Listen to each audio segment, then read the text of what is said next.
제가 보았던 두 가지 장면, 비교되는 두 가지 장면을 한번 먼저 말씀드리면서 이 얘기를 시작하려고 합니다. 첫 번째 장면은 이런 거였습니다. 바닷가에 나갔더니 마침 조업을 마치고 돌아온 배가 있었습니다. 그래서 거기서 이제 잡은 물고기들을 다 내리고 그리고 나서 배를 청소하시는 것 같았습니다. 그래서 제가 물끄러미 보고 있는데 배를 청소를 다 하더니만 한 여성이 아마 그 배에 타고 배의 주인이셨겠죠. 한 여성이 청소를 다 하고 쓰레기를 이렇게 모아가지고 그거를 바다에다가 던져버리는 겁니다. 이렇게 쓰레기 모아서 바다에다 그냥 부어버리는 겁니다. 근데 제가 그 장면을 보면서 왜 저러실까? 깜짝 놀랐습니다. 두 번째 장면입니다. 얼마 전에 대왕암 바닷가에 갔었습니다. 갔더니 대왕암 바닷가에 외국에서 온 아이들이 한 10대 청소년들로 보였습니다. 금발도 있고 흰 피부에도 있고 검은 아이도 있고 여러 명의 외국인 아이들이 있는데 이 아이들이 그 바닷가에서 뭘 열심히 움직이고 있어요. 이 쟤들이 뭐 하나 싶어 보았더니 걔들이 그 바닷가에 있는 쓰레기를 주워 담고 있었어요. 나중에는 가져온 그 자루에다가 한 자루 넣어가지고는 그걸 들고 가는 거예요. 제가 보면서 얼마나 예쁘고 기특하던지 잘했다고, 잘한다고 제가 이렇게 막 엄지를 세워줬습니다. 이 두 개의 장면을 비교해 보자면 저는 이렇게 말할 수 있을 것 같습니다. 앞서서 자기 배에서 나온 쓰레기를 바다에 던져버리는 사람의 행동은 자기에게 이로운 것을 자기에게 이로운 방식으로만 사는 사람이다.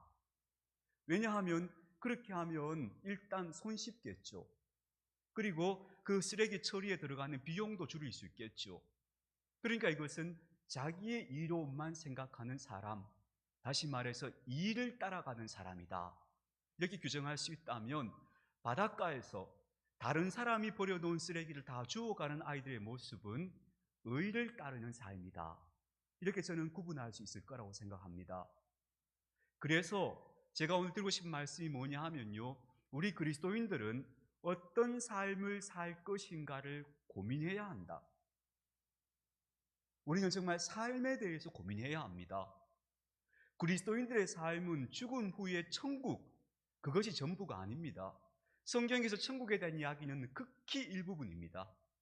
대부분의 성경 이야기는 다 우리 삶에 대한 이야기입니다. 우리가 어떻게 살아야 되는가 하는 것을 가르쳐주는 이야기들입니다. 그래서 우리가 항상 하나님이 기뻐하시는 바른 삶이 어떤 것인가에 대해서 생각하며 살아가는 사람들이 그리스도인이 되어야 한다.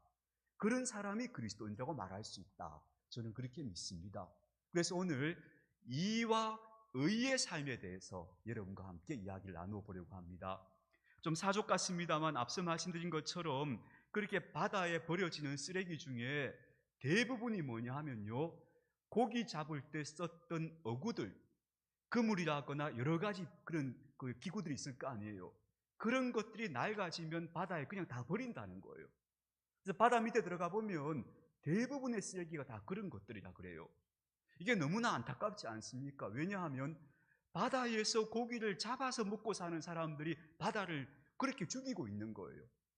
이 어리석음을 우리가 비단 그런 사람들만의 이야기가 아니고 우리도 또한 이런 어리석은, 이로움만 쫓아가다 보면 이런 어리석은 삶을 살게 된다는 것을 오늘 우리가 좀 자각하는 그런 시간이 되었으면 좋겠습니다. 어떤 것이 의로운 삶입니까? 라고 만약에 여러분에게 질문을 한다면 제가 앞서 마신 두 경우를 들어서 바다에다가 자기 쓰레기를 버리는 여성과 남이 버린 쓰레기를 주워 담는 아이들을 놓고 어느 쪽이 도덕적입니까? 라고 물으면 누구나 이 아이들이 도덕적인 삶을 사는 겁니다 라고 대답하기는 쉬울 겁니다. 우리 어릴 때 도덕시험 치면 다 이런 문제들 아니었습니까? 그래서 여러분 도덕시험 대부분은 100점 맞지 않으셨습니까? 도덕시험 어려우셨나요? 저는 도덕시험은 기본으로 100점이라고 생각하고 있었습니다. 도덕 문제에서 한 문제라도 틀리면 그거 너무 아까웠습니다. 그 당연한 걸 틀릴 수가 없는 거죠. 그러니까 우리가 뭐가 도덕적인 것인가에 대해서 우리가 모르지 않습니다. 우리는 다 알고 있습니다. 너무나 도덕적인 것에 대해 판단은 쉽습니다. 그리 어려운 것이 없습니다. 그냥 당연하게 생각하는 것을 고르면 됩니다. 근데 문제는 막상 이것이 우리의 삶이 될 때는 그리 간단치가 않습니다. 고민이 발생합니다. 우리가 이로운 것, 이로울 이자를 오늘 제가 주보에다 이자를 썼는데 이자를 잘 보시면요, 이자가 두 글자가 합쳐진 겁니다. 벼 화자하고 칼 도자가 합쳐진 겁니다. 이 말이 어떤 의미인가 하면요, 칼을 가지고 혹은 낙 같은 거겠죠, 그것으로 벼를 베는 겁니다. 이게 이로울 이자입니다. 그럼 이건 뭐냐 하면요, 나와 내 가족들을 위해서 가서 추수해 오는 겁니다. 그게 이로운 행동이죠. 그렇죠? 그러니까 이 이로운 행동은 절대 나쁜 행동이 아닙니다. 그 자체로는 우리 모두에겐 다 자연스러운 행동일 수 있습니다. 우리는 다 자기에게 유익하는 행동을 하도록 되어 있습니다. 그건 당연한 일이죠. 나와 내 가족을 위해서 내가 가서 먹을 것을 구해오고, 그리고 입을 것을 구해오고, 그것을 위해서 사는 것은 당연한 것이고, 그것은 결코 나쁜 일이 아닙니다. 애들도요, 우리 아이들 키워보면 그런 거 알지 않습니까? 애들 조그만할 때, 어릴 때 배고픈 애가 배가 고파요. 그럼 눈앞에 맛있는 게 있어요. 그럼 걔가 어머님, 아버님 먼저 드십시오 이럽니까? 아니죠. 지가 막 움켜 먹어버리죠. 그게 자연스러운 겁니다. 근데 말입니다, 이 아이가 자라서 10대 청소년이 되고 20대에 이제 성인이 되었습니다. 그런데도 이 아이가 먹을 거 있으면 집에부터 가져가면 이 아이는 정말 문제가 있는 아이죠. 그거는 아주 미숙한 인간의 모습인 겁니다. 그래서 인간이 자연스럽게 자기 이익을 위해서 행동하는 것은 자연스럽지만 이것은 반드시 우리가 더 성숙한 모습으로 자라나야 하는 겁니다. 그래서 자기 이익만을 위해서 다른 사람을 손해보게 한다거나 아니면 공동의 이익을 해치는 행동을 한다면 그 사람은 징계를 받아야 하는 겁니다. 그래서 그런 행동을 하지 못하도록 막아야 하는 겁니다. 반면에 의라는 것은요, 결코 자연스러운 행동은 아닙니다. 의를 또 한자말로 풀어보면 어떤가 하면 위에 양양자가 있습니다. 양이 위에 있고요, 밑에 나아자가 있습니다. 이게 무슨 뜻이냐? 이 사람들이 이렇게 풀이합니다. 우리를 위해서 양은 아낌없이 자기를 주지 않습니까? 이 한자를 만든 사람들은 그렇게 생각한 겁니다. 양은 사람을 위해서 자기 털도 주고 가죽도 주고 나중에는 자기 몸, 고기까지 주는 존재가 양이에요. 양이 또 얼마나 순합니까? 그러니까 양이 이렇게 사람을 위해서 아낌없이 내어주는 바로 그 행동이 의로운 것이다. 그게 의라고 본 겁니다. 다시 정리하자면 이는 자기 자신을 이롭게 하는 행동이라면 의는 그것을 넘어서서 타인을, 남을 배려하면서 거기에 유익을 주기 위해 사는 행동이 의라고 말할 수 있는 겁니다. 그래서 이와 의 사이의 행동의 갈림길에서 우리가 서 있다, 그렇게 말할 수 있겠습니다. 그런데 오늘 예수님은 우리에게 이렇게 말씀하셨습니다. 저는 오늘 예수님께서 하신 말씀이 예수님께서 복음서에서 하신 말씀 가운데 가장 중요한 말씀일 거라고 생각합니다. 주님이 이렇게 말씀하셨어요. 그의 나라와 그의 의를 구하여라, 이렇게 얘기했습니다. 우리가 흔히 생각할 때 그의 나라와 그의 의를 구하라는 게 무슨 뜻이지 하고 어떤 분들은 이걸 또 이렇게 해석해 버립니다. 아, 예배당에 열심히 예배하러 나오라는 거구나, 헌금 열심히 하라는 거구나, 주일 성수하라는 거구나. 그런 차원의 문제가 아닙니다. 이거 하나님 나라와 그 의는 어떤 건가 하면요, 우리가 살아가는 이 세상이 하나님이 다스리는 세상인 것처럼 만들라는 겁니다. 천국처럼, 이 땅을 천국처럼 가꾸어 가라는 겁니다. 그게 하나님 나라와 그 의를 추구하는 삶입니다. 거짓과 불의가 막 엉망인 이 세상을 어떻게 하든지 하나님이 다스리시는 하나님의 나라처럼 조금이라도 바꾸어가는 그런 삶을 살라는 겁니다. 그게 그 나라와 그 의를 구하라는 말의 의미입니다. 그리스도인들은 그런 사명을 받은 사람들입니다. 그렇다면 우리는 여기서 명확해지죠. 아, 우리는 자신의 이로움을 추구하는 자연스러운 존재이지만 그러나 예수님 우리한테 뭐라 하시는가 하면 그 이로움을 넘어서서 의를 추구하는 사람이 되라고 하시는 겁니다. 그게 우리가 걸어가야 하는 길이다라고 우리에게 높은 목표를 제시하신 겁니다. 여러분, 우리 그리스도인들은요, 항상 높은 목표를 보면서 걸어가는 사람들이어야 합니다. 하나님, 그저 나만 잘 되면 돼요. 우리 식구들만 아무 탈 없으면 돼요. 이렇게 살아가는 사람들은 아직도 이에 붙잡혀 살아가는, 하나님 나라와 그 의를 위해 살지 않고 있는 사람이라고 말할 수 있습니다. 아닙니다.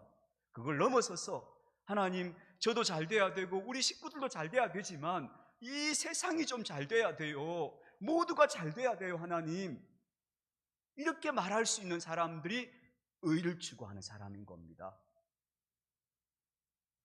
여러분, 그러나 너무나 안타깝게도 사람들은 자기의 이로움만을 추구하는 그런 삶을 사는 사람들이 많고, 제가 오늘 특별히 이 말씀을 드리는 이유는 이 시대가 자기의 이로움만을 추구하는 것을 부끄러워하지 않는 시대가 되어버린 것 같아서 이 말씀을 오늘 생각하고 싶었습니다. 우리가 잘 아는 순교자 주기철 목사님 있지 않습니까? 주기철 목사님이 지금 우리 한국교회는 정말 성인으로 받들어 우리는 기억하고 있습니다. 근데 주기철 목사님이 막상 진짜 순교당하실 때 상황은 어떠했는가 하면요, 전 한국교회가 신사참배를 결의했습니다. 총회에서 결의를 했습니다. 신사참배하자고. 그래서 교단 총회가 모일 때, 교단 총회가 예컨대 10시에 시작하면 9시에 모여가지고 저 신사 있는데, 그 남산에 신사가 있었대요. 그 남산에 신사까지 가서 거기서 신사참배하고 그리고 돌아와서 교단 총회를 열었다는 겁니다. 전국교회가. 근데 그 중에서 신사참배 끝까지 안 하는 주기철 목사님은, 그러니까 그런 사람들이 보기에 눈에 가시인 거예요. 쥐가 뭐가 잘났다고 지는 저렇게 끝까지 신사참배 안 하고 버티냐 해서 주기철 목사님이 목사 면직이 됐어요. 목사직이 박탈된 거예요. 그리고 심호하시던 교회에서는 당신 목사 면직됐으니까 사택에서 나가시오 해가지고 목사님은 감옥에 갇히고 그 가족들은 사택에서 쫓겨났어요. 그래서 정말 집도 절도 없는 신세가 되었던 그런 너무 슬픈 안타까움이 있어요. 근데 그러니까 그분은 자기 이로움이 아니고 신앙의 의와 도를 지키기 위해서 자기 생명도 버리고 자기 가족들도 다 희생시킨 사람이에요. 그때는 아무도 그거 알아주지 않았어요. 참 별난 사람이라고 그랬단 말이에요. 지금에 와서야 우리가 그 사람을 기억하고 있는 거죠. 이런 일들이 지금도 일어나고 있지 않을까요, 여러분? 독립운동가 중에 김용환 선생님이라는 분이 있습니다. 안동에서 천석군 부자였습니다. 아주 부유한 가문의 아들이었습니다. 재산을 많이 물려받았습니다. 그런데 이분이 1995년에 건국훈장 애족장을 받았습니다. 근데 이분이 그 건국훈장 애족장을 받는 그걸 보고 그분의 하나 남은 따님이, 혈육인 따님이 글을 썼습니다. 이런 글을 썼습니다. 우리 아베 참봉 나으리라는 글입니다. 들어보십시오. 신행 때 농사오라 시가에서 맡긴 돈.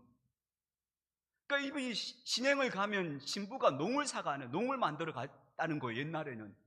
근데 그 재산을 아버지가 다 털어먹어서, 천석군 재산을 다 털어먹어서 농 하나 해갈 돈이 없었던 거예요. 그러니까 시댁에서 농해오라고 돈을 보낸 거예요. 그런데 그 돈마저 가져가서 어디에 쓰셨는지, 아버지가 그 돈도 까지 가져가 버린 거예요.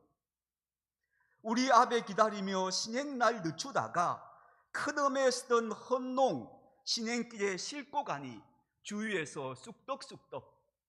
그럴 거 아닙니까? 새농 해오라고 돈 보내줬는데 그 돈 어디 갔고, 그 큰어머니 쓰던 헌농을 들고 시부가 시집을 가니 주위에서 쑥덕쑥덕 거릴 거 아닙니까? 우리 아베 원망하며 별난 시집 오느라고 오만간장 녹였더니 오늘에야 알고 보니 이 모든 것 저 모든 것 독립금 자금 위에 그 많던 천석재산 다 바쳐도 모자라서 마침내 하나뿐인 외동딸 시가에서 보낸 농값 그것마저 버렸구나, 바쳤구나. 이 딸이 그걸 알게 된 거예요. 이 아버지가 그 천석군 재산을 노름하고 어디 가서 놀아먹느라고 다 탕진한 게 아니고 그걸 전부 독립금 자금으로 갖다 바친 거예요. 심지어는 그 딸 농해오라고 보낸 그 돈까지 독립금 자금으로 갖다 준 거예요. 그래서 이 딸은 헌농을 들고 시집을 갔으니 그 시대의 구박이 얼마나 심했겠어요. 이런 구박을 받았대요. 그 집에 우환이 생길 때마다 집안 식구들이 뭐냐면 저 헌농, 귀신 붙은 농을 가지고 와서 그랬다 해가지고 나중에는 그 헌농을 끄집어내다가 불태워버렸다는 거예요. 그 신부가 시집 올 때 가져온 농을 불태우니까 그 신부 심정이 어땠겠어요? 참 남봉꾼 딸내미라고 평생에 그런 시집살이를 했는데 알고 보니까 자기 아버지가 독립운동가였던 거예요. 재산 다 털어서 독립운동을 했던 사람인 거예요. 이런 기막힌 사연도 있었던 거죠. 여러분, 그래서 우리가요, 사람은 누구나 자기 이로움을 쫓아 사는 게 당연할 수 있습니다. 그러나 이 땅에 사는 사람들이 모두 자기 이로움만을 추구한다면 이 세상이 어떻게 되겠습니까? 이 세상이 지옥이 되는 거죠. 그걸 성경에서 뭐라고 표현하는가 하면 사사기에서 이렇게 말합니다. 사람마다 다 자기 소견에 오른 대로 하더라 그래요. 자기 소견에 오른 대로 한다는 건 뭐냐 하면 자기 좋은 대로, 자기 기분대로, 나에게 유익한 대로 다 그렇게 행동했다는 겁니다. 그랬더니 사사기 마지막에 무슨 일이 벌어지는가 하면 온갖 참담한 일이 그 사회에서 벌어지는 거예요. 막 사람이 백주대낮에 살해당하고 막 별별 일이 거기서 나타나는 거예요. 왜 그런가? 저마다 자기 이로움만을 추구했더니 그런 세상이 되더라는 겁니다. 그런데 반대로 만약에 우리가 조금이라도 그래 내가 내 이로움도 중요하지만 의를 추구해야지, 하나님이 기뻐하시는 삶을 살아드려야지, 하나님 나라를 생각해야지, 조금만, 저는 뭐 우리가 대단할 수는 없지만 조금만 내 이로움보다 의를 추구하는 마음이 조금만 앞선다면, 저마다 그런 마음을 좀 낸다면 이 세상이 얼마나 아름답게 변하겠습니까? 그래서 우리 그리스도인들이 우리가 대단한 일을 할 수 없지만 일을 추구하는 마음보다 의를 생각하는 마음을 조금만 더 내자. 제가 오늘 이 말씀을 드리고 싶을 겁니다. 조금만 그 마음 내자. 그렇게 살자. 그래야 우리 그리스도인들이 이 세상에서 욕먹지 않는 소금과 빛이 될 수 있지 않겠습니까? 또 교회도 마찬가지입니다. 우리 교회만 되면 잘하면 돼 이래가지고 막 남의 그 다니는 도로 밑에다가 막 예배당을 지어가지고 그거 고치라 해도 고치도 안 하고 버티고 있는 이런 이기적인 교회가 어디 있습니까? 이런 이기적인 행동들을 하니까 세상에서 자꾸 기독교회가 욕을 먹는 거죠. 이 공공에 대한 개념이 없는 거예요. 의로움이라는 것은 자기들의 의로움만을 생각하는 게 아니에요. 그걸 좀 내려놓을 줄 알아야 의가 추구되는 거거든요. 의가. 하나님 나라는 정의와 긍휼의 나라입니다. 하나님 나라는. 그 정의와 긍휼은 자기 이로움만 추구하는 사람들은 절대 이룰 수 없습니다. 우리가 그래도 지금 우리가 막 크게 의를 위해 살지 않아도 그래도 우리 사회가 이만큼 발전해서 잘 살게 된 것은 의를 위해서 자기 일을 다 버린 사람들, 김용환 선생 같은 분들, 주기철 목사님 같은 분들, 그런 분들 덕에 우리가 이만큼 살고 있다라고 봐야겠지요. 이 사실을 우리가 염두에 두었으면 좋겠습니다. 맹자가 양나라 해왕이라는 사람을 만난 이야기가 아주 유명한 이야기가 있습니다. 맹자 공자 맹자 할 때 그 맹자 선생님 말입니다. 이 맹자가 양나라 해왕을 만났더니 해왕이 맹자에게 이렇게 말합니다. 우리 나라를 이롭게 할 수 있는 좋은 방도를 좀 가르쳐 주시오. 이 맹자가 학식이 높은 학자니까 맹자에게 그렇게 묻습니다. 그때 맹자가 정색을 하면서 이렇게 대답합니다. 왕이시여, 왜 이롭게 할 방도를 묻습니까? 만약 왕이 나라를 이롭게 할 생각만 하면 그 밑에 귀족들은 자기 가문을 이롭게 할 생각만 할 겁니다. 그리고 그 밑에 있는 관리들은 자기 한 몸 이롭게 할 생각만 할 겁니다. 그럼 이 나라가 어떻게 되겠습니까? 그래서 이롭게 할 생각하지 말고 의로운 나라를 만드십시오. 이렇게 대답을 했죠. 왕이 의를 추구하면 모든 백성이 따라서 의를 추구할 것이니까 그 나라가 저절로 잘 살게 될 겁니다. 이렇게 말해요. 여러분, 다시 말씀드리고 싶은데요, 우리 사회가 기본 원칙이 흔들리는 것 같아요. 무조건 잘 사는 사람은 다 잘한 것처럼 생각하고 수단 방법을 가리지 않고도 성공하면 더 이상 과거를 묻지 않고, 이건 정말 이렇게 되면 그 사회는 절대 건강하게 유지될 수 없습니다. 사회의 기초와 틀이 다 무너지는 겁니다. 아닙니다. 의를 추구해야 합니다. 그리고 이로운 삶을 못 살았더라도 의를 추구한 사람들을 존경해야 합니다. 독립운동을 위해 자기를 바친 사람들을 존경해야 하고, 신앙을 위해서 자기 목숨을 바친 사람들을 정말 존경해야 합니다. 근데 입으로는 존경한다 해놓고는 그분들과는 전혀 땀밖의 삶을 살고 있다면 그거 안 될 일 아니겠습니까? 저는 예수님이 바로 의를 추구하신 대표자라고 믿습니다. 예수님이 의를 추구하신 분이기 때문에 예수님은 이 땅에 성공하신 분은 아닙니다. 그러나 그분은 끝내 하나님의 뜻을 위해서 자신의 목숨을 딱 내놓으셨잖아요. 예, 아버지의 뜻이라면 제가 그 잔을 마시겠습니다 했잖아요. 그게 의를 추구하는 사람의 아름다운 모습이라고 생각합니다. 어떤 분들은 일제시대 때 친일하신 분들이 열심히 살았다고 해서 친일파는 열심히 살았고 독립운동한다는 사람들 한량같이 살지 않았느냐 이렇게 얘기하는 분들이 있다고 그래요. 정말 말도 안 되는 소리입니다. 열심히 살았다고 칩시다. 그럼 그 사람들 뭘 위해 열심히 살았습니까? 자기 이해관계를 열심히 산 사람들 아닙니까? 절대 그런 사람들을 높이면 안 됩니다. 의를 위해 산 사람들이 높아져야 합니다. 그런 분들을 존경해야 우리 사회가 바르게 설 줄로 믿습니다.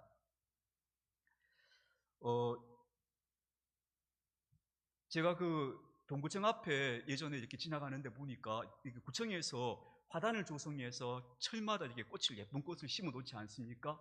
그래서 이거 참 잘한다, 예쁘다 하고 지나가는데 보니까 어느 날 아침에 보니까 그 한 군데가 비었어요. 왜 비었을까 생각. 또 그 다음 날 아침에 보니까 여기저기 또 비었어요. 나중에 알았죠. 사람들이 뽑아가는 거예요. 거기 심어놓은 그 화단에 다 거기 가득히 꽃이 있으면 지나가는 사람들이 다 행복할 거 아니에요. 다 보고 좋을 거 아니에요.